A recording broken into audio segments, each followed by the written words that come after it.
嗨，大家好，我是躺平叔，今天是2026年4月30号。这一期咱们继续聊聊伊朗，聊聊中东，聊聊波斯局势。今天是美国和以色列对伊朗进行混合治疗的第62天，也是哈梅内伊升天的第62天，也是哈梅内尔穆吉塔巴音信全无、人间蒸发的第62天。就在第62天，伊朗人终于拨通了特朗普的电话。美国总统特朗普29日表示，美国同伊朗正在通过电话进行谈判，同时强调伊朗方面必须明确承诺彻底放弃核武器。特朗普当天说，美伊一直在进行对话，现在通过电话进行沟通，不再像以前那样每次想看一份文件都要飞18个小时去开会。他说这种方式非常便捷，我打个电话或让我的人去打，15分钟内就能知道答案。特朗普他也说，但是我向来更倾向于面对面的交流。特朗普又说，目前双方谈判已经取得一些进展，但问题是伊朗方面所做让步是否能满足美方要求。目前而言，除非他们明确承诺彻底放弃核武器，否则双方绝无可能达成任何协议。特朗普他自己在真相社交媒体上发了个帖子，自己抱着这个冲锋枪，还配了个图，说伊朗真是搞不明白自己那摊子事，连无核协议该咋签都不懂，趁早给我清醒清醒，也就是让伊朗人醒一醒，不要还在梦中。伊朗日前经由巴基斯坦向美国提出一份新谈判方案。据媒体披露，方案提议分3个阶段进行展开谈判。第一阶段谈结束战争，第二阶段聚焦霍尔木兹海峡通航，第三阶段涉及伊朗核问题。但是特朗普不想给他们这么麻烦，要求伊朗方面承诺不搞核武器，先谈核问题。什么3阶段，这是不可能的。特朗普对这一方案根本不满意，原因是方案的前2个阶段不涉及伊朗核问题。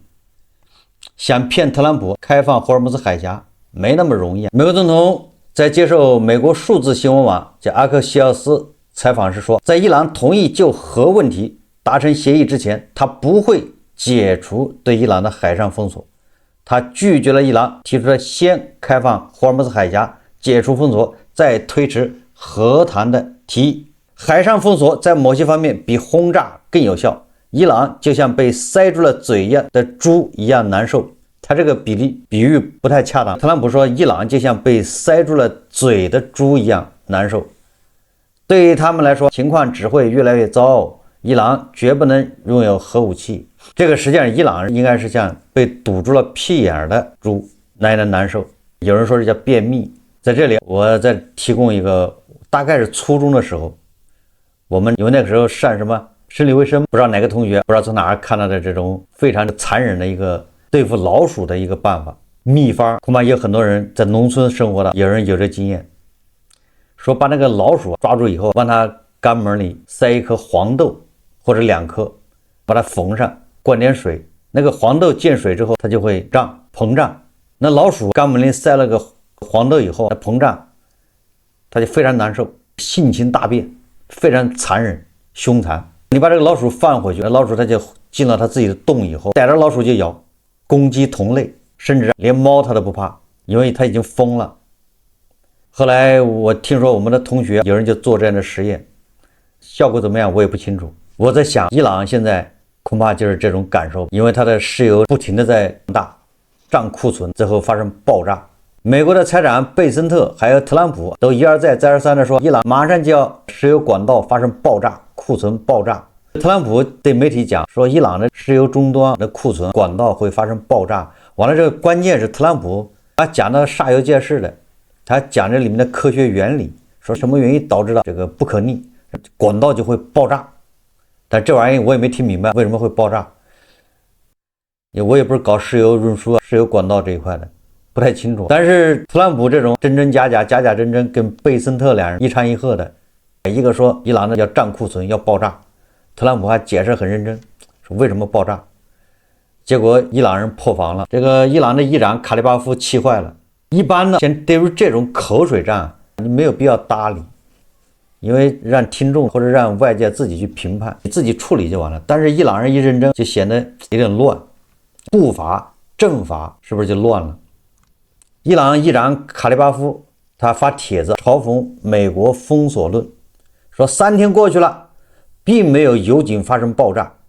我们可以把期限延长至30天，并对油井进行直播。说这就是美国政府从贝森特之流那里得到的垃圾建议，正是这些人极力鼓吹封锁论，并将油价一路推高至120美元以上。他说下一站140美元，问题不在于理论，而在于思维方式。这个卡利巴夫显然破防了，上头了，他认真回应了贝森特和特朗普的这个爆炸论。他说你看3天过去了，根本就没有爆炸，我们打个赌，我保证30天之内它都不会爆炸。那不信，他说我们要在全国各地的输油管道、储油罐、油井安装摄像头，现场直播，让你们看有没有爆炸。显然这玩意你一认真回应，就说明你是破防了。现在有媒体报道说，伊朗通过陆路、通过铁路经由巴基斯坦把原油送到印度，说害怕涨库存嘛，油开采出来之后没地方放，全国所有能存油的地方都存满了，那只能用火车往印度拉。我就在想，你这玩意儿除非是白送，如果不白送，你用火车拉原油，那你的成本是多高？你一船是200万桶或者100多万桶，是吧？应该是这样的。大的油轮，你火车才能拉多少？一火车也才5000吨，对不对？也顶多了。完了之后，你要从伊朗霍尔木兹海峡那附近的，就是伊朗的西边，你一直横穿伊朗，完了之后再横穿巴基斯坦，再到印度，1万多公里，那运费那油能扛得住吗？你拉成品油都不合算，就不要说拉原油了。也不知道哪个媒体放出这种消息。最主要的是大家知道吗？印度的炼油厂它不在西边呢，印度的炼油厂也在东边海岸边上，那意味着这个原油要穿过整个印度到达东部海边，那些地炼各种地炼厂，什么广东的茂名是吧？山东的什么威海什么一大堆的日照什么的，那海边全是这种炼油厂，你炼油基地也在海边，对不对？那你又横穿整个印度，不开玩笑吗？这哪个大聪明想的？总之，特朗普封锁霍尔木兹海峡，封锁伊朗，目前来看是伊朗人受不了了，美国还能扛得住。为什么？这个特朗普把美国所有的各大石油公司老板叫去开会，统一思想，学习这个特朗普讲话精神。根据美国数字新闻网阿克西亚斯报道，周二，美国总统特朗普与高级助手在白宫会见了石油和天然气行业的高管，讨论伊朗战争对能源市场的影响以及更广泛的市场形势。美国官员们表示，会谈内容涵盖国内生产、委内瑞拉局势发展、石油期货、天然气以及航运等领域。当天，美国汽油平均价格达到了每加仑 4.18 美元，创下自美伊战争开始以来以及2022年以来最高水平。但美国官员在应对市场动荡方面选择有限，也就是美国也是有压力的，要不然特朗普不可能把这些石油公司的高管、能源公司的高管全叫来开会，统一思想。我们要打持久战，就跟伊朗耗，你们有没有信心？能不能稳定美国国内的油价？特朗普要求助手们为更长时间围困伊朗做好准备。所以说，特朗普目前他表现出来的还是要继续封锁，长期封锁，以逼迫伊朗就范。但是目前他表现是这么一个姿态。伊朗可以说叫求锤得锤，是他先封锁霍尔木兹海峡的，而且也是他先拒绝特朗普要求开放霍尔木兹海峡。你看，是特朗普第一轮谈判的时候是要求伊朗你赶紧开放霍尔木兹海峡，这是前提条件，我们在谈核问题。你看现在完全颠倒过来了，现在是伊朗求着美国你开放霍尔木兹海峡，我们再谈核问题，这就是搬石头砸自己脚吗？这就是完全错误的评估，错误的误判了形势，高估了自己的能力，低估了特朗普的这种叫不择手段。根据伊朗英语新闻电视台援引安全部门消息人士的话报道说，美国以所谓海上封锁为名持续进行的海盗行为和强盗行径，很快将遭遇切实且前所未有的军事行动。伊朗新闻电视台指出，伊朗武装部队迄今为止一直保持克制，以给外交努力留出机会，让美国研究并接受伊朗提出的永久停战条件。伊朗海军司令说，将向敌人展示一种可怕的武器。当地时间4月29日，据伊朗方面消息，伊朗海军司令沙赫拉姆·伊拉尼当天表示，伊朗将向敌人展示一种可怕的武器。伊拉尼表示，在不久的将来，敌人将亲眼目睹令他们恐惧的武器，而且这些武器将在海上使用。我也不知道这武器是什么武器啊，难以想象。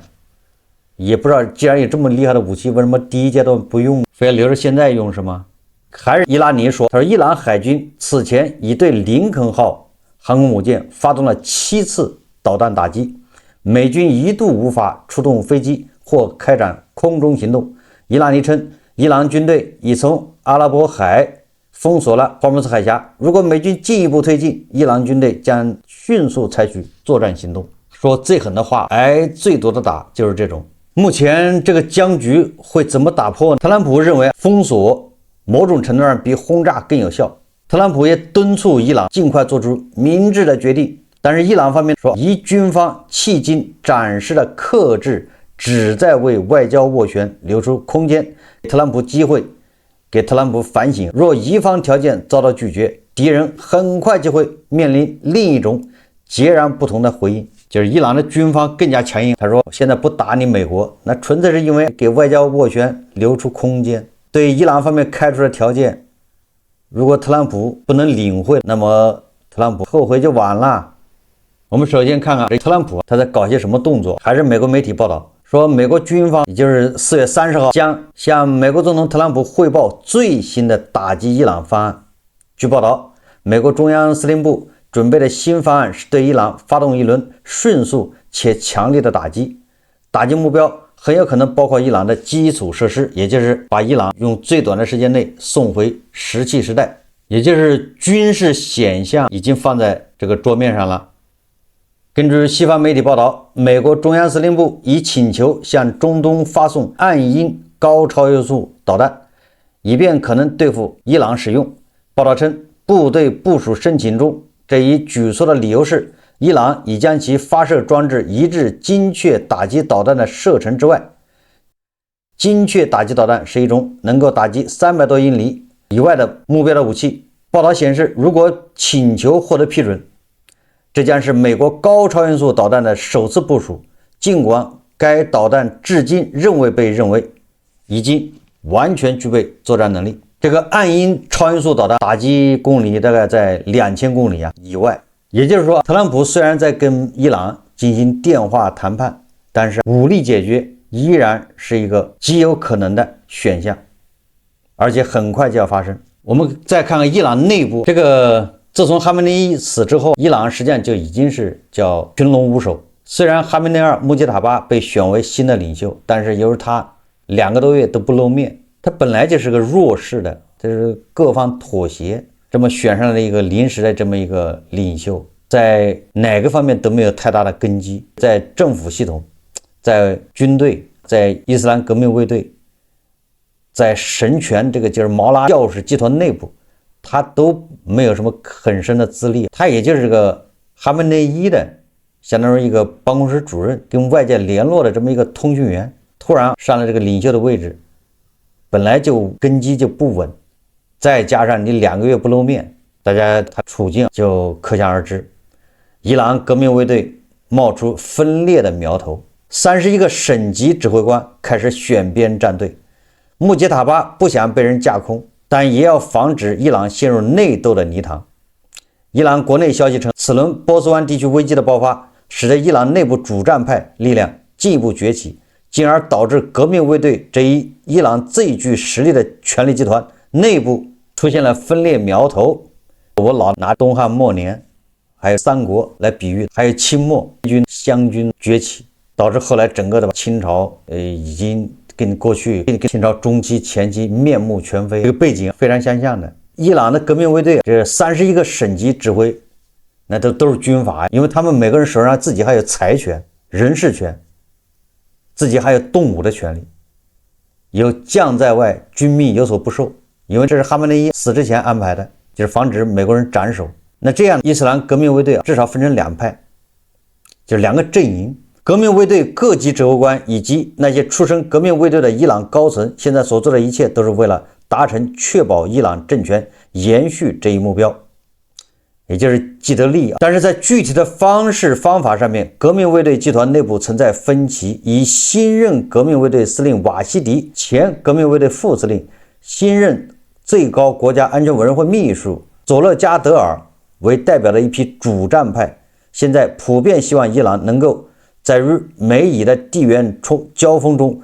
保持最强硬的姿态，不惜一切代价继续战争，最终迫使美以退缩。而以前革命卫队空军司令、现任议长加里巴夫为代表的一批务实保守派，他们都算是卫队的势力。那这个卫队里面保守派希望管控对抗的烈度，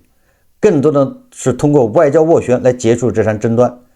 卡利巴夫近日就批评国内要求战争的呼声，甚至罕见的公开承认了美以军事实力远强于伊朗，希望能够避免国内主战声音影响来之不易的谈判。卡利巴夫作为议长，作为前革命卫队的就是利益集团的一员，虽然他也主张跟美国谈判，但是他跟穿西装的佩泽西奇、阿拉戈齐那又不是同一个阵营，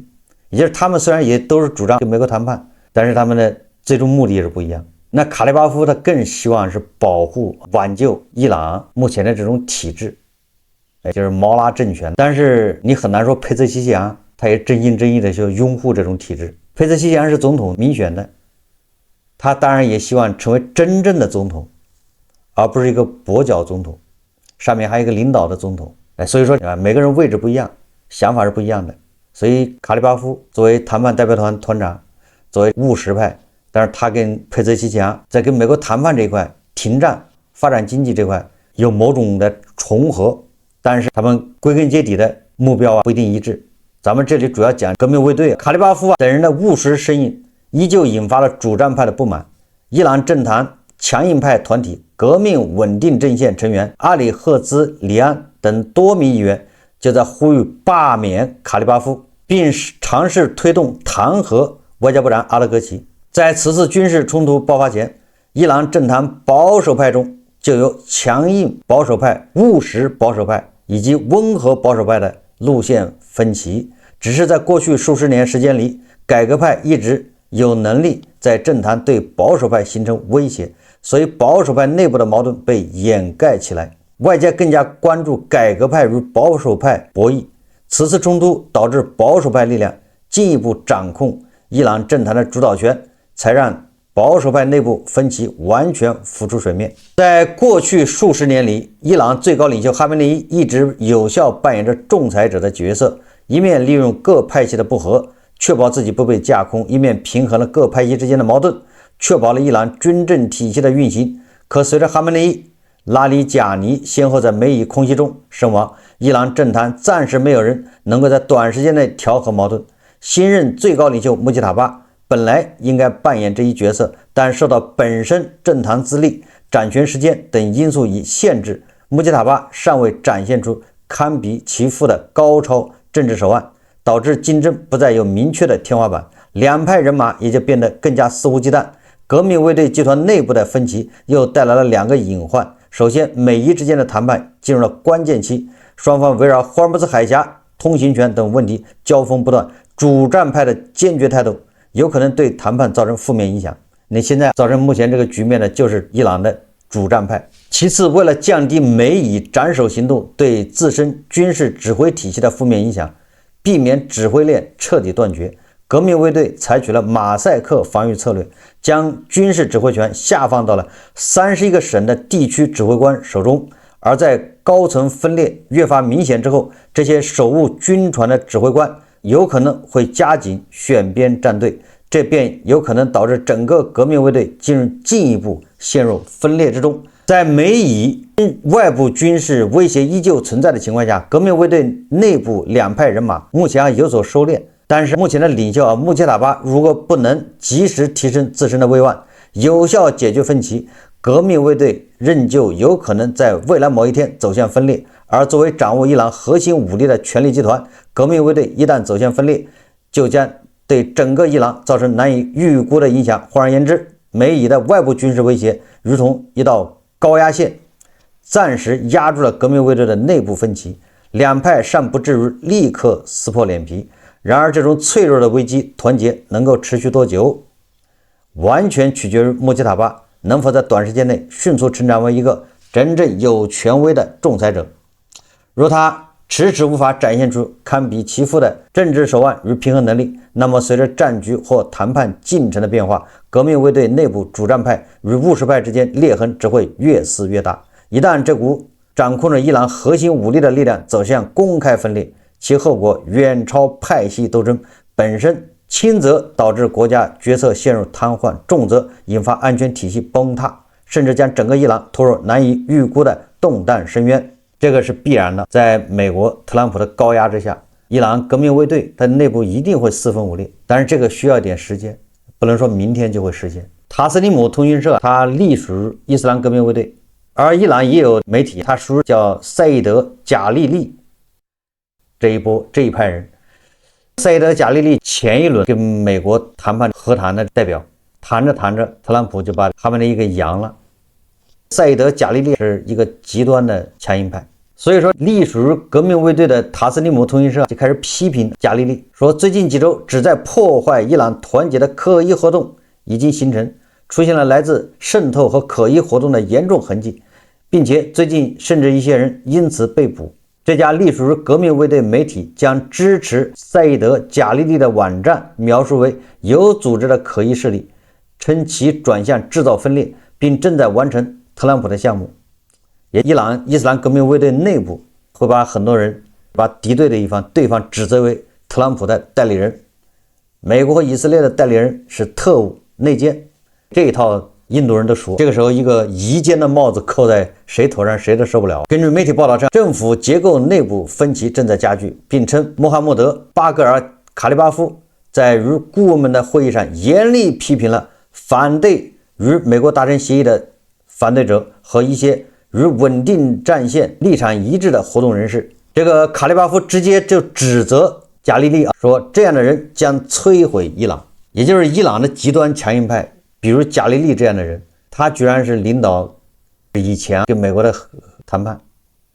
要不然怎么把特朗普谈得火起，他毛了，把领袖给毁了，给送走了，你就知道这强硬派强硬到什么地步。所以卡利巴夫说了，如果再由你们来胡来，整个伊朗就被你们毁了。最后我们再谈一谈阿联酋退出俄派克和俄派克加的这个事情。有记者问特朗普说，阿联酋退出俄派克，俄派克加这退群，特朗普说很好，非常好，就是好。阿联酋据说他退群之后，他要开足马力，充分利用他们的产能，一天要增加将近200万桶石油，180万桶。有很多小伙伴说，阿联酋它不也在霍尔木兹海峡吗？霍尔木兹海峡被伊朗一封，它只扩产了之后，它油也出不来，对不对？实际上不是这样的，大家自己可以找一个阿拉伯半岛或者波斯湾的地图看一下，在尖尖角上那个阿曼那个地方，那个是阿曼，对面就是霍尔木兹海峡，就是伊朗的。但是在波斯湾里面，阿联酋它海岸线既有在这个波斯湾的，它还有到阿拉伯海的，就是阿曼湾、阿拉伯海。它在阿拉伯海上有港口叫富查伊拉港，那这个地方是不经过霍尔木兹海峡的。那现在阿联酋它只是在国内，它利用国内的铁路还有内河运输，它自己国内有河流。据说阿联酋人已经准备了很长时间，内河疏通，通过内河和铁路港口，它把在阿联酋什么波斯湾的那些码头的那些或者那些输油管道的油，可以通过内河船直接运到阿拉伯海的，它就不用走霍尔木兹海峡，它是通过它阿联酋自己的内河运到阿拉伯海这边，也就叫富查伊拉港。那这样他就要求所有的买家，你来提货都是到阿拉伯海富查伊拉港，你不需要去经过霍尔木兹海峡，经过伊朗到波斯湾这儿提货，不需要的，你就在阿拉伯海的富查伊拉港提货。是船对船，因为它的港口不是石油管道通到港口，它是用船从波斯湾的港口或者石油终端，用内河的船装完之后拉到走内河，它不是走海，拉到富查伊拉港，在这儿内河的船再给你油轮对接，直接往你油轮里面灌，这种提货方式叫港外船对船转运。怪不得阿联酋为什么要退出俄派克和俄派克加了，这正是天赐良机。你们其他的国家的油出不来，沙特的油它可以通过什么红海，它也有一条内河或者是有个管道，它是通过红海可以走。那阿联酋说，那我也走阿拉伯海，不走波斯湾了，所以人家也退出，人家开足马力生产，赶紧趁这个时候抢占市场。所以伊朗就恨透了这个阿联酋，扬言要报复。所以这特朗普就鼓掌，就是好，好就是好。照这么看，伊朗人的愿望又要落空。最后我们再看一看，这个火还是烧到了朝鲜。司令官现在恐怕夜不能寐，寝食难安。为什么？彭博社报道说，朝鲜的核武库正逼近一个可能压垮美国导弹防御系统的水平。随着其核弹头储备不断增加，以及火星15、火星17、火星18、火星19等先进洲际导弹的部署，朝鲜已对美军构成了重大挑战。这些东西不重要，就这个真假的不重要，重要的是已经被美国媒体盯上了。媒体只要一盯上，再这么一炒作，为什么？司令官现在只想安静的做一个叫偏安一隅，或者叫做个富家翁，希望你们都忘了他，别没事老提他，对不对？你看那个美国媒体又提他，说他核武库让美国都头疼了，那你说这么提着，美国人就得解决这事，特朗普就把这事搞上个议事日程，那你说司令官受得了吗？对吧？司令官就希望这个时候美国人你把他忘了，对不对？你别有事没事老提他。所以说，懂王射日，射完委内瑞拉，射完马多罗，射古巴，射完古巴射伊朗，射完伊朗射哪里？这呼之欲出，司令官想躲都躲不了。这叫树欲静而风不止。司令官想静一静，但是这媒体的不容许。我们密切关注。好，这期节目咱们就聊到这里，感谢大家收看。如果喜欢我的节目，欢迎订阅转发。也可以在下方留言评论，谢谢大家。